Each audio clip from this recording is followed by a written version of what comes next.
Bueno, acoso moral en el trabajo.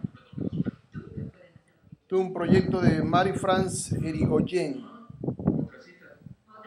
¿no? Estrategia preventiva del enfoque de género para la PYME, para las PYME. Subvencionada por la Agencia Europea para la Seguridad y Salud en el Trabajo, 2004. Esta es una conferencia. Dice, fíjate que definición de acoso moral, tipo de actuaciones hostiles, algunos puntos de referencia, acoso moral en función del sexo, etapa en la evolución de una situación de acoso, contexto que se fomenta. Bueno, esta lectura se va a hacer en función de responder estas 4 preguntas, ¿no? Causas del acoso laboral, sobre todo estudios de últimos 10 años, previamente nacionales y europeos. Variables predictoras del acoso moral, tipo de contrato, sector productivo, entorno laboral, tamaño de la empresa, etc. Las consecuencias o efectos del acoso laboral. Esta es fácil. Consecuencias para la persona acosada, fácil. Aquí sí hay que analizar un poquito. Consecuencias para la sociedad. Consecuencias para la organización es un poquito fácil también, pero tiene que ver con la improductividad de los trabajadores cuando tienen este tipo de patología. Porque aquí le entran las personas que sufren de acoso sexual, de acoso laboral, les da depresión y hasta suicidio y todo eso. Ok, entonces es un informe de 19 hojas, ¿no? Entonces vamos a comenzar la lectura. Dice aquí, este es como decir la introducción.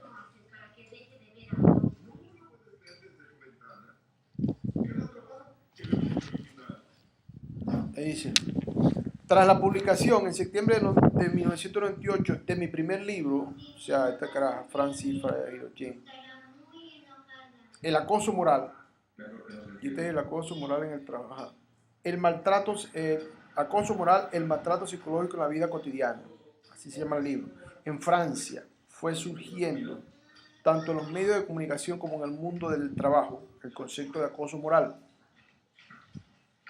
En la actualidad ya nadie pone en duda la realidad de dicho fenómeno. En 1938 sí estaba en duda. Ahora no. El 17 de enero de 2002 entró en vigor en Francia la ley de modernización social y el artículo, ese artículo ahí, del Código del Trabajo que sancionaba las actuaciones repetidas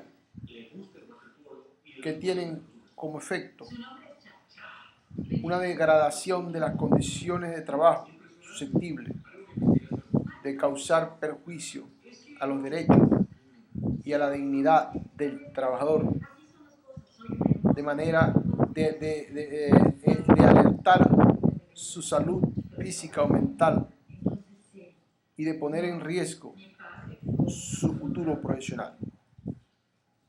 Acoso moral. Acuérdate que aquí está diciendo futuro profesional.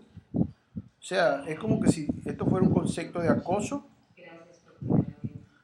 laboral, ¿no?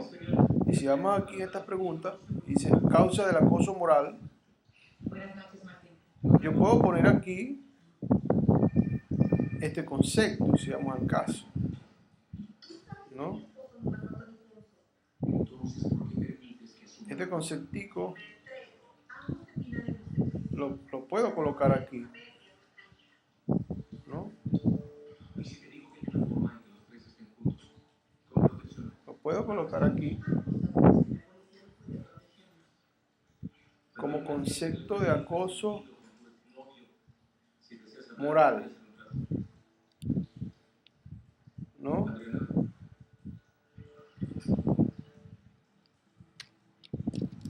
Concepto de acoso moral, ¿no? Hay que hacer la diferencia entonces con acoso laboral, que no debe ser mucho, pues es sutil eso allí. No es de dónde sacamos este libro, sacamos del libro 2.1. O sea, el libro ese de, ¿cómo que se llama este atrás? Marie-France Irigoyen.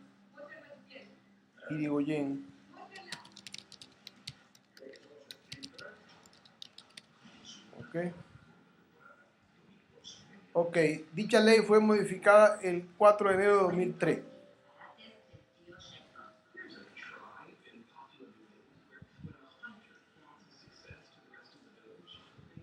Sanciona las actuaciones repetidas que tienen como efecto. O sea, el 17 de enero de 2002 entró en vigor en Francia la ley de modernización social y el artículo del Código de Trabajo que sanciona las actuaciones repetitivas que tienen como efecto una degradación de las condiciones de trabajo susceptibles de causar perjuicio a los derechos y a la dignidad del trabajador, de alterar su salud física o mental y de poner en riesgo su futuro.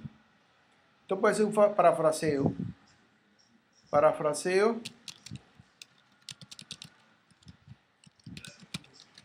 de concepto de acoso laboral, ¿no? Ok. Otros países en Europa, Bélgica, en Escandinavia, en el resto del mundo, Brasil, han adoptado medidas similares o se plantean adoptarlas. Hasta ahora el acoso moral era moralmente discutible. En la actualidad es jurídicamente condenable. O sea, ahora se pasó de algo, digamos, en los planes a algo concreto. De este modo se ha reconocido el papel patógeno de determinadas situaciones laborales que podían provocar trastornos psíquicos. Ese es el gran dilema de aquí. Como se trata de un tema que es serio, que es una realidad, mucha gente se siente incómoda en su trabajo por motivo de estos acosos laborales.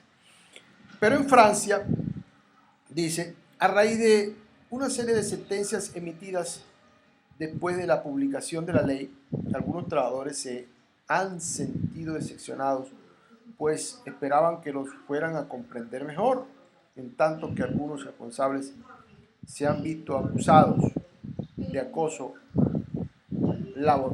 moral por hechos anodinos.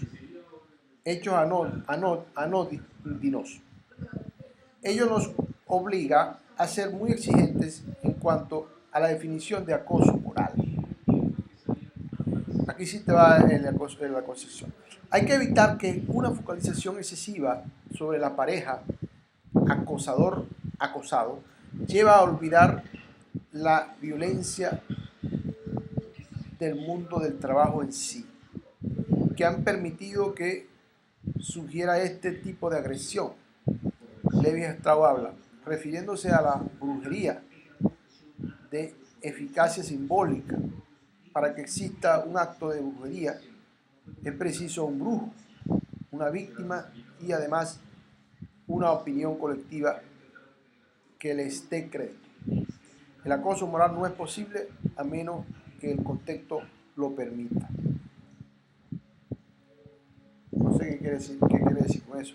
El acoso moral no es posible a menos que el contexto lo permita. O sea que lo que determina el acoso moral es el contexto.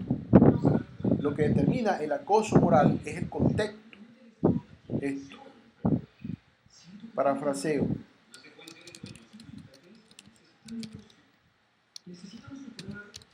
Lo que determina el acoso moral es el contexto.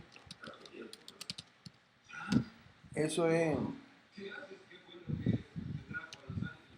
Ok. Entonces, por otra parte, mientras que la expresión acoso moral alcanza gran difusión en los medios de comunicación y en los lugares de trabajo, tiende igualmente a convertirse en una especie de cajón desastre. Cajón desastre es donde echan la ropa de todo tipo para arreglar ahí, en el que incluyen otras enfermedades que no se derivan, en el sentido clínico del término, el acoso moral, sino que ponen de manifiesto un malestar más amplio del mundo laboral que conviene analizar.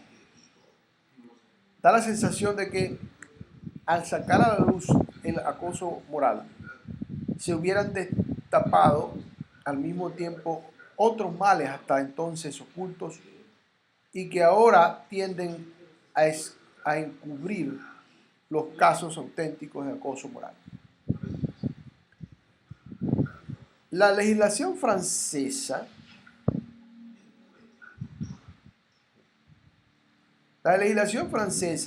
no solo prevé sanciones para los acosadores, sino que obliga también a las empresas a poner en marcha planes de prevención.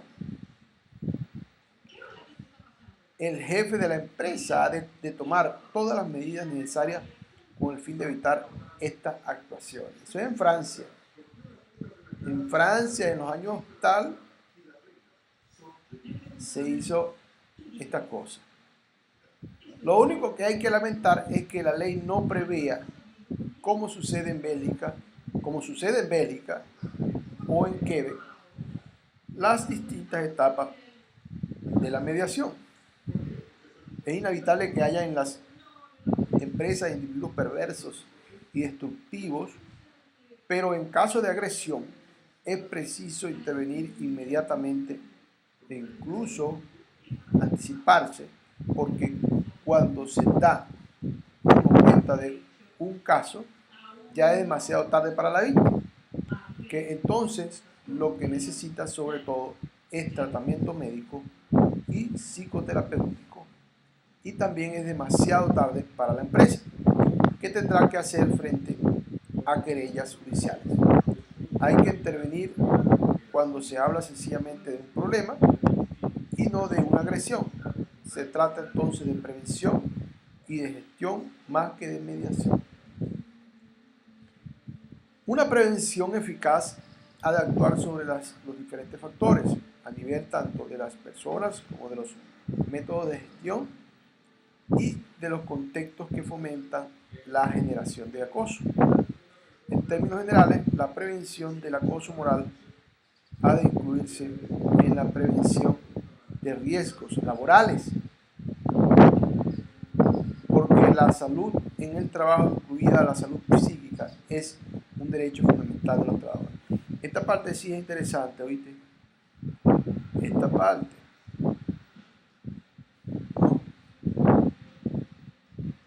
Esto es bueno para frasear.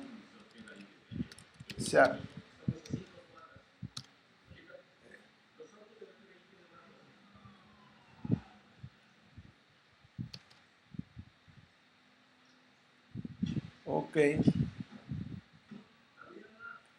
En Francia, algunas empresas y administraciones han empezado a desarrollar con éxito células de mediación. Es evidente, sin embargo, que si no nos replanteamos a nivel mundial la nueva organización del trabajo, corremos el riesgo de que se perpetúe el sufrimiento en el trabajo.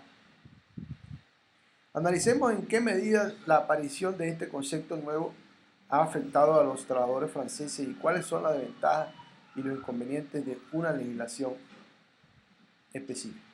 Acuérdate que aquí hay una pregunta que dice: causa del acoso laboral, sobre todo últimos 10 años, previsiblemente nacionales y europeos. Estamos hablando de Francia. Esto es causa. Aquí hay que hacer un énfasis en causa. Dice: en Francia, algunas grandes empresas y administraciones han empezado a desarrollar con éxito células de mediación. Es evidente, sin embargo, que si no nos replanteamos a nivel mundial la nueva organización del trabajo, corremos el riesgo de de que se perpetúe el sufrimiento en el trabajo. Analicemos